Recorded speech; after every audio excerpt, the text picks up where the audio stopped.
I think of college, I think of stress. Where did that stress come from?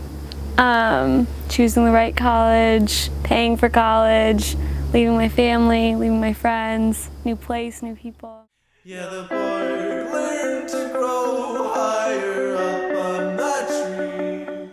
This video is about college debt, where it's at, and how it got to be as high as it is. The total student loan debt has now exceeded $1.2 trillion. That makes it higher than credit card and auto loan debt in the United States. How we got to over $1 trillion in debt can be attributed to the rising cost of college. In 1980, tuition, room and board for a full-time undergraduate at a public university was averaged out to be $5,939 when adjusted for inflation. In 2010, those costs averaged $13,297, an increase of 124% in 30 years. Fast forward to 2014, and the costs have escalated even higher.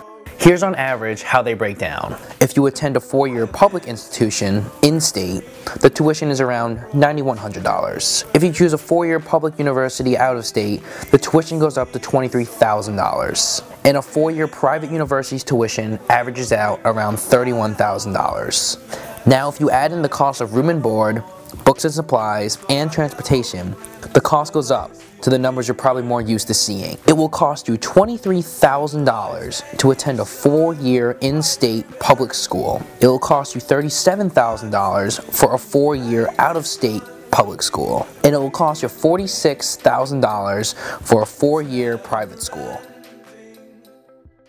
Is your tuition less than what your room and board is at? Yeah. Tuition is like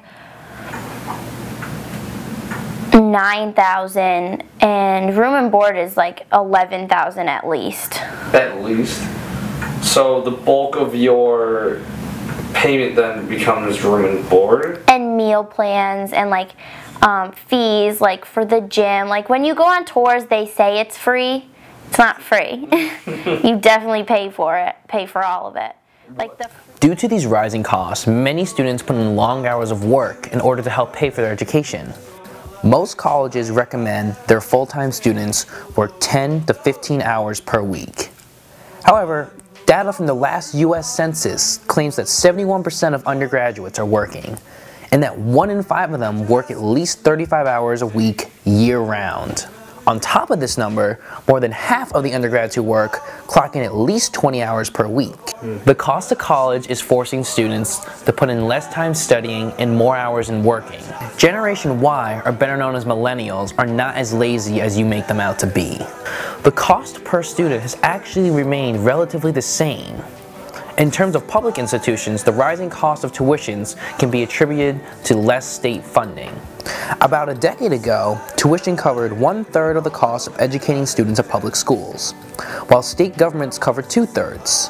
Today, the numbers have flipped, meaning students are now responsible for 2/3 of the cost. A student graduating in the class of 2014 averaged debt of $33,000. Our education costs have inflated at rates of upwards of 1,200% since 1980, far outpacing the cost of food and medical care.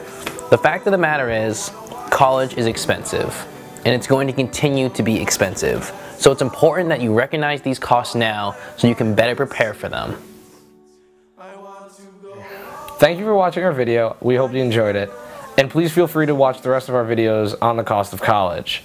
Feel free to also subscribe to our channel for our other video projects. Original music is from Boy Goliath. Feel free to check him out too.